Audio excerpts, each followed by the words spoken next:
the health of skin is considered. And Srotasa, Atipravrutti, Sanghova, we all know that these are the causes of Sroto Dushti. And why Sroto Dushti is very, very important as far as the condition of skin is considered, or the health of skin is considered. We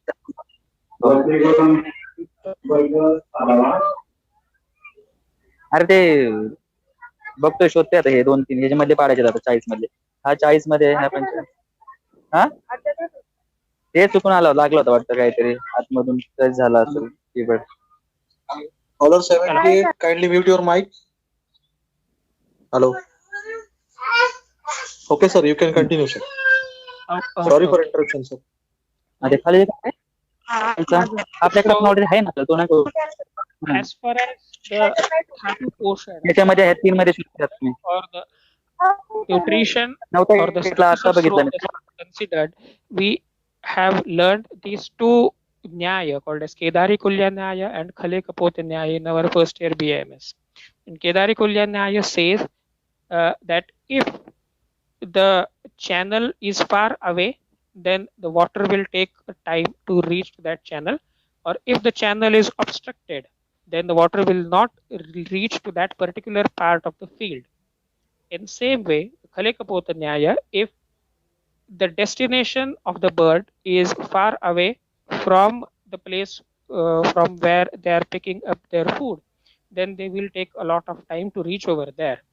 So as far as skin is considered, we know that there is no major arterial supply, no big arteries supply blood to the skin. There are no big veins which collect the impurities or the toxins from the skin, but the skin is supplied blood through a network of minute to very minute capillary like blood vessels, and these minute blood vessels have a tendency to get obliterated due to excess amount of fat deposition or due to any other atherosclerotic changes, and that's why that skin that particular part of skin then shows a lot of uh, manifestations. So if even though there is constant arterial pressure in all the blood vessels, if there is low resistance, the blood supply will be good. If there is moderate resistance, the blood supply will reduce, but if there is high resistance, the blood supply will be stopped in that particular area. And as I told now, the skin is having very minute blood vessels supplying blood to it. That's why there are chances of developing resistance or atherosclerosis, and that's why the blood supply to skin can become a critical issue in some of the cases. In our terminology, all these are the Srotorodha as far as Ayurveda is concerned. So Srotorodha can be there in cases of hyperpigmentation, and we need to find if there is any such pathology, we need to treat it accordingly. Along with that, at some point of our life, the skin is known, or it is expected that the skin will will start degeneration, like balyam vruddhi chavir medha tvak drushti shukra vikramo buddhi karmendriyascheto jivitam dashato raset. After 10 years, balya will go away. After 20 years, vruddhi, that is development, will go away. At the age of 30, at the end of 30 years, chavi, that is the complexion, will go away or will fade off. And at the age of completion of 50 years, the twacha, or the skin, will start degeneration, considering that the person is having an age of 120 years. So if a person is having an age of 60 years, the uh, uh, the time frame at which the chavi and the twacha will start degeneration will also be earlier. So we also need to consider that if we have a patient before us of 30 years of age or 50 years of age, then it is there. Then the hyperpigmentation can be there due to physiological degeneration or degeneration due to age, and in such cases we may have limited success or no success at all. So before treating a patient, we need to consider these points. What are the hetus? Like I have explained, I've tried to explain that if there is collection of dosha due to some ayogya hetu like viruddhana, then it needs a lot of intense treatment. Then the status of dhatus, especially rasa and rakta dhatu, is important to be considered before treating the patient. The status of agni, rajak agni and jatar agni both is important. The status of srotas, if there is lot of sroto vaigunya or if there is lot of sroto rodha, then it can give the trouble to the skin and it can cause skin lesions. So the state of srotasa needs to be considered, and also the physiological factor, that is vaya. If the vaya is if the patient is old, then it may give us a limited success. So before treating the patient, we need to consider these many factors as far as Ayurveda is concerned. In many of the cases, we also need to understand that these skin manifestations may be there, and we may see them only as a tip of iceberg, and there is a lot of things, there may be a lot of things happening in the skin. There may be a lot of pathological processes happening in the skin, and the manifestations on the skin may be just one part of it. So before treating the patient, we need to recheck again and again about what could be the possible causes of having skin manifestations, and we need to understand the underlying pathology. Local treatment and as well as oral treatment are important, because when patient comes to us, the patient may say that it's just on the skin, just give me something that I can apply and it will go away. And we need to convince the patient that though it is just on the skin, but we need to heal it from within. Then and then only the patient will comply to the treatment, because in lot of cases only local application doesn't work, and the patient needs a lot of oral treatment as well. And to convince the patient, we need to have we need to explain the importance of oral treatment as far as the melasma is considered. And special attention needs to be given to the status of rasa and rakta. So if there is any need to give specific attention to rasa and rakta, then it should be given. And at the last, we need to know that reversal of pathology, though it can be seen as only a small patch on the skin, reversal of its pathology may not be possible in all cases, especially in elderly cases. So if a patient of 60 years comes to us with the black spots or with the melasma spots, and he or she wants those patches to go away 100%, then we may not be able to give that much amount of relief.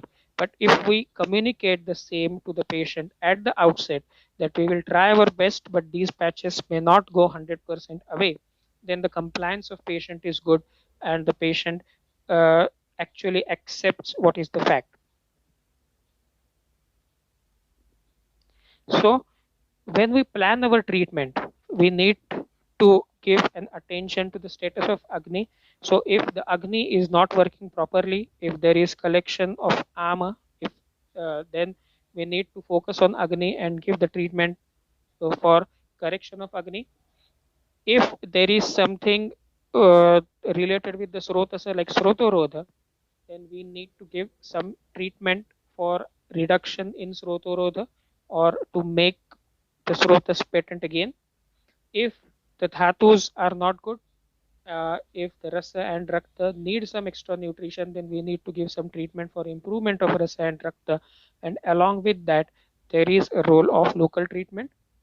Now let us try to explore what types of treatment we can give. So if it is a bahudosha avastha, or the collection of mala in the body, the collection of unacceptable vata, pitta and kapha in the body, or if there is margavarodha, then we may need to give shodhan treatment.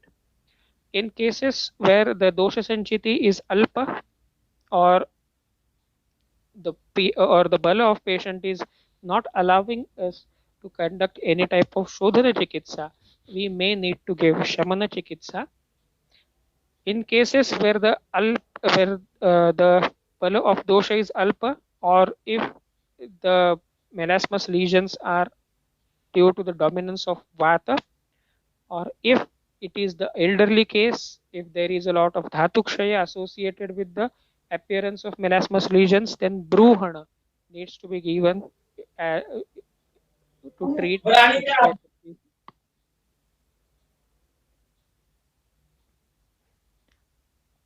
Then, for external treatments, we need to understand that external treatments may not help from the day one. So, preferably, if we are going to plan for any type of shodhana chikitsa, then external applications, if they are started after completion of shodhan chikitsa, then they can give good results. If we are planning to give shamana chikitsa alone, not shodhan chikitsa, then probably with shamana chikitsa we can start the external treatment, but only external treatment does not give us long lasting result. The choice of medicine will depend on the predominance of dosha and etiological factors, and external applications we can use in two forms, that is snigdha or ruksha. Snigdha external applications are useful as it can be uh, understood in cases of vata predominance, and in cases of pitta and kapha predominance, the external applications having ruksha guda will give better results. So what type of treatment we can choose from in the according to the dominance of dosha? If it is a dominance, if there is dominance of pitta and kapha, uh, medicines like Triphala Guggulu or Falatrikadi Guggulu, Panchatikta Gurtu Guggulu will be useful. Falatrikadi Guggulu, we know that all types of Guggulu are Ushana in nature, but Falatrikadi Guggulu, which is having an origin in Panchabhautik Chikitsa, is having very good effect in not vitiating the pitta or not vitiating the rakta, especially if the rakta is predominant dusha in causing any type of melasmus lesions, then instead of Triphala or Panchatikta Gruta Guggulu, Falatrikadi Guggulu will give better results. In cases where there is a lot of kapha dominance, then yogas like Gomutra Haritaki are very helpful, especially if the melasmus lesion is there along with hypothyroidism or along with PCOS, then Gomutra Haritaki will be the drug of choice in such cases. Arogyavardhini, again, if there is predominance of pitta as well as kapha, if the agni is not working properly, then to remove the excess pitta and to ignite the agni again, Arogyavardhini is one of the wonderful choices, especially in cases where there is Srotorodha. Arogyavardhini, if we administer with the Dadimastu, that is the water that gets collected on the top of the curds, that is called as Dadimastu. If we give Arogyavardhini along with Dadimastu, then it may have an additional better effect of Srotas Shodhana as well. So, Arogyavardhini can be used in multiple ways. Similarly, Laghumanjishtadi Kashaya, which is, or Laghumanjishtadi Churna or Manjishtadi Ghanavati, which are from Vata Rakta, they can be very well used in cases of Pitta and Kapha dominance.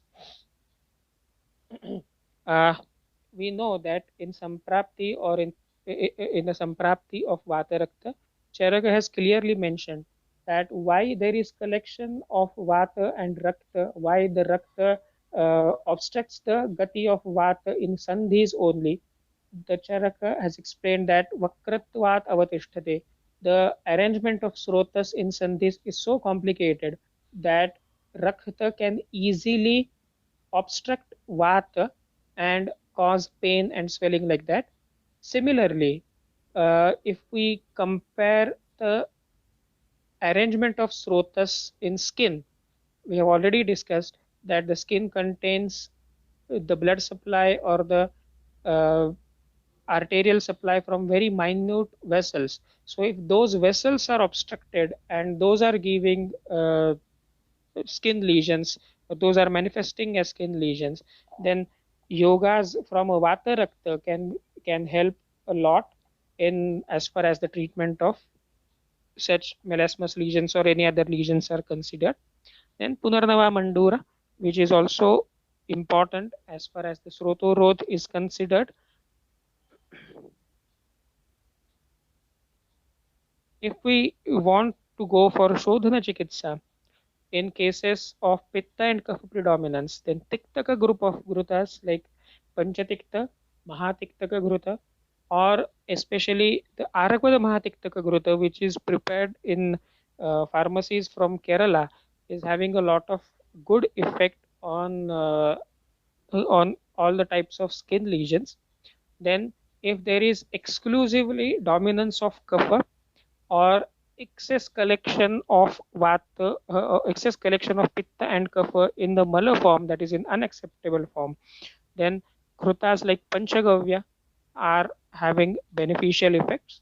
Then again lagumalini vasanta, whenever there is necessity to improve the function of rasa and rakta dhatvagni, Vasanta Kalpas like Laghumalini Vasanta will play important role, especially if the skin lesions, melasmus lesions are associated with the PCOS, hormonal imbalance like PCOS or testicular dysfunction. Then Laghumalini Vasanta will definitely have a beneficial effects in overall breaking down of the pathology. And also the Haridra Khanda will have the beneficial effects as far as Pitta and Kapha dominance is considered. In cases of Vata dominance, Amrutadi Guggulu or Kaishura Guggulu are very important for reversal of this pathology. Like we prepare Shatavari Kalpa, we can also prepare the Kalpa with in Sharkara of Anantamul. And this Anantamul Kalpa, a few pharmacies are providing Anantamul Kalpa ready-made, or we can prepare it like Shatavari Kalpa as well.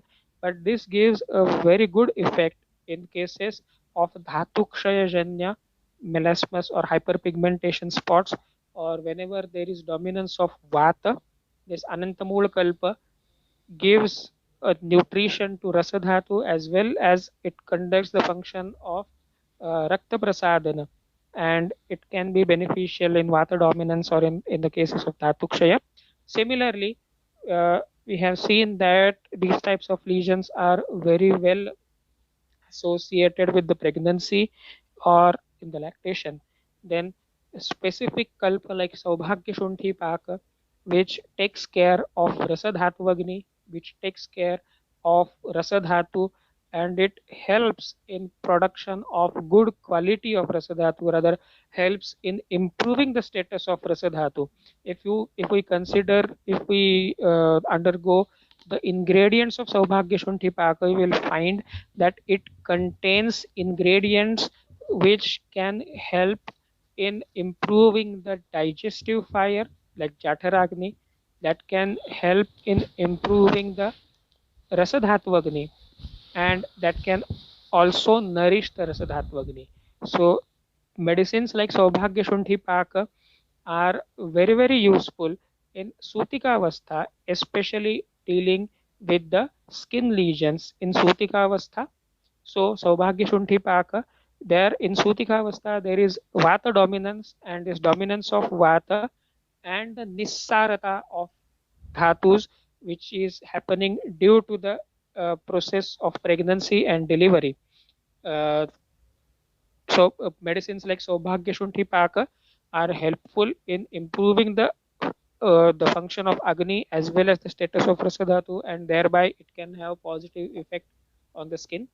Similarly, Shatavari Kalpa or Tapyadi Loha or Swarnamalini Vasanta are very very helpful as far as the dominance of Vata is considered. If we want to go for some type of Ghruta preparation in cases of Vata predominance, or in cases of Dhatukshaya, then Dadimadi Ghruta explained in Pandu Chikitsa is having a lot of good effects. Kalyanaka Ghruta or Yashtimadu Ghruta or Ashwagandha Ghruta for that matter also are having very good effects as internal treatment in cases of Vata dominance of Dhatukshaya or Dhatukshaya. Now, external applications, a lot of research articles we find on the external applications which are used in the melasmus lesions, and one of the famous ones and one that is used as a household medicine is Jati Phala. Jati Phala, if applied after rubbing it in milk on the melasmus lesions, it may have good results. Or Amra Majja, the internal soft part of the mango seed is very helpful. We use it, we dry the mango seeds, we break them, we collect the majja, we make a powder of it and mix it with other ingredients like manjishtha or arjuna or kapura kachari, and we give it to for local application, and it improves the complexion and it reduces the hyperpigmentation spots. Then Arjun Churna along with Madhu, it has been evaluated in one of the clinical studies, and in cases of Kapha and Pitta predominance, the local application of Arjun Churna along with Madhu and also Panchanimba Churna have shown very good effects. Similarly, external application of Yashti Madhu Churna or Manjishtha Churnam or Raktachandana Churna also are having very good effects as far as the external application is considered. Also, Varunatwak Churna has been evaluated for its positive effects on melasma, and it has shown excellent results in reduction of the hyperpigmentation spots.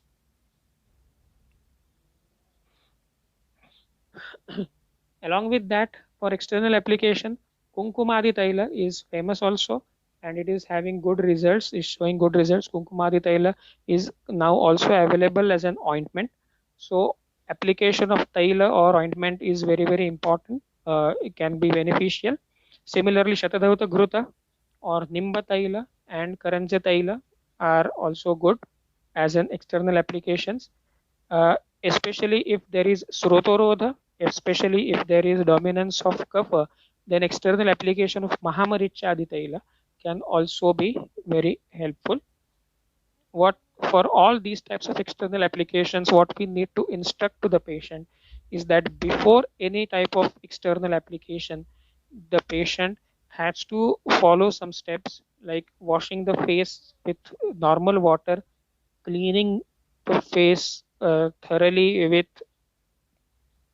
nice cloth, cotton cloth, and then application of taila or any sort of lepa, and the patient should be instructed not to go out after application of this ointment or taila or lepa, because if the dust particles stick to that taila after application of externally the taila and any other thing, then it may actually worsen the situation.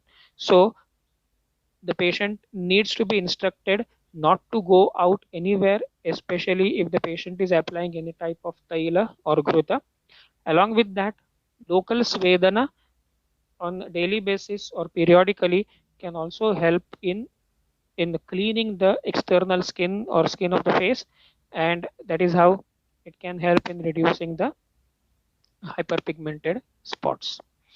As far as the Shodhana Chikitsa is considered, if there is Bahudoshavastha, then Virechana or Vamana both can be done, but Virechana has a little bit extra age over other types of Panchakarma treatments, because Virechana is the drug treatment of choice for Pitta as well as for Raktadhatu, and it is also treatment of choice for all the diseases of Agni.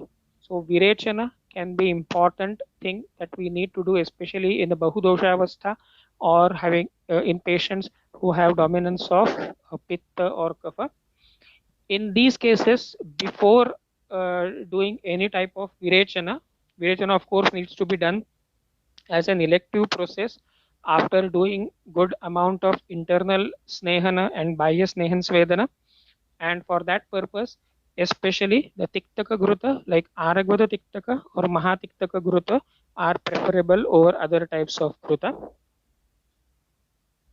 Along with that, other panchakarma treatments which are documented and which are useful are Jalaukavacharana, especially if there is predominant Rakta Dushti.